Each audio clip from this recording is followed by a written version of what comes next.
അസ്സലാത്തു വസ്സലാമു അലൈക യാ സയ്യിദി യാ റസൂലല്ലാഹ് സ്വല്ലല്ലാഹു അലൈഹി വസല്ലം. പ്രിയ സഹോദരങ്ങളെ, ഇന്ന് നമ്മൾ പരിചയപ്പെടാൻ പോകുന്നത് അസ്മാഉൽ ഹുസ്നയിലെ അതിമഹത്തമായ ഒരു നാമമാണ് അൽ ഹസീബ് എന്ന ഇസ്മ്. അള്ളാഹുവിൻ്റെ 99 നാമങ്ങളിൽപ്പെട്ട ഒരു ഇസ്മാണ് അല്ലെങ്കിൽ ഒരു നാമമാണ് അൽ ഹസീബ് എന്ന ഇസ്മ്. അൽ ഹസീബ് എന്നതിൻ്റെ അർത്ഥം എല്ലാ കാര്യങ്ങൾക്കും കണക്ക് നോക്കുന്നവൻ, തൻ്റെ ദാസന്മാർക്ക് മതിയായവൻ, എല്ലാ പ്രവൃത്തികൾക്കും പ്രതിഫലം നൽകുന്നവൻ എന്നാണ്. അള്ളാഹുവിൽ നിന്ന് ഒന്നും മറഞ്ഞു കിടക്കുന്നില്ല.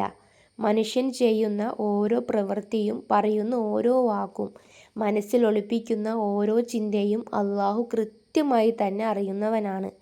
ചില ആത്മീയ ഗ്രന്ഥങ്ങളിൽ പറയപ്പെടുന്നത് ഇങ്ങനെയാണ്: കുടുംബങ്ങളിൽ നിന്നും ചതിയോ വഞ്ചനയോ ഭയമോ അനുഭവിക്കുന്നവർ വ്യാഴാഴ്ച മുതൽ ആരംഭിച്ചാൽ ഒരാഴ്ചക്കാലം എല്ലാ ദിവസവും സൂര്യോദയത്തിന് മുമ്പ് ശേഷവും യാ ഹസീബ് എന്ന ഇസ്മ് 77 തവണ ചൊല്ലിയാൽ അള്ളാഹു കുടുംബത്തിൽ സമാധാനവും സുരക്ഷിതത്വവും അനുഗ്രഹിക്കുമെന്നാണ്. ഇത് ചില പണ്ഡിതന്മാർ ഉദ്ധരിക്കുന്ന ഒരു ആത്മീയ അമലാണ്. നാം ഈ ദിക്ർ ചൊല്ലുമ്പോൾ ഫലം നൽകുന്നത് അള്ളാഹുവാണെന്ന പൂർണ്ണ വിശ്വാസത്തോടെയും ആത്മാർത്ഥതയോടെയും ദുആ ചെയ്യുകയും വേണം. അതോടൊപ്പം തന്നെ കുടുംബത്തിൽ സ്നേഹവും വിശ്വാസവും വർദ്ധിക്കുക, അതേപോലെ പരസ്പരം ക്ഷമിക്കുക, ബന്ധങ്ങൾ കാത്തു സൂക്ഷിക്കുക എന്നിവയും ഒരു മുസ്ലിമിൻ്റെ പ്രധാന ഉത്തരവാദിത്തമാണ്. അള്ളാഹുവിൻ്റെ ഈ മഹത്തായ നാമം ഇടയ്ക്കിടെ ദിക്ർ ചൊല്ലുന്നത് ഹൃദയത്തിന് സമാധാനവും നൽകുകയും അള്ളാഹുവിലേക്കുള്ള ആശ്രയം വർദ്ധിപ്പിക്കുകയും ചെയ്യും എന്നതാണ് മറ്റൊരു പ്രത്യേകത.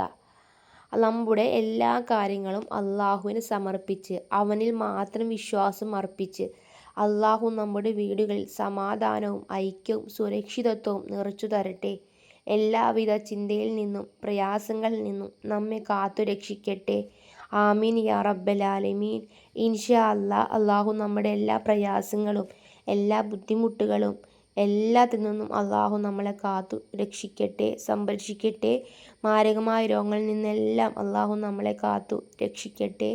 ആമീൻ യാ റബ്ബൽ ആലമീൻ. ഇൻഷാ അല്ലാഹ് വീഡിയോ ഇഷ്ടപ്പെടുവാണെങ്കിൽ, ഉപകരിക്കുകയാണെങ്കിൽ ലൈക്ക് ചെയ്യുവാനും ഷെയർ ചെയ്യുവാനും കൂടുതൽ ഇസ്ലാമിക് അറിവുകൾക്കായി ചാനൽ സബ്സ്ക്രൈബ് ചെയ്യുകയും ബെൽ ഐക്കൺ അമർത്തുകയും ചെയ്യണേ. ഇൻഷാ അല്ലാഹ് അടുത്ത വീഡിയോയിൽ കാണാം. ദുആ വസിയത്തോടെ.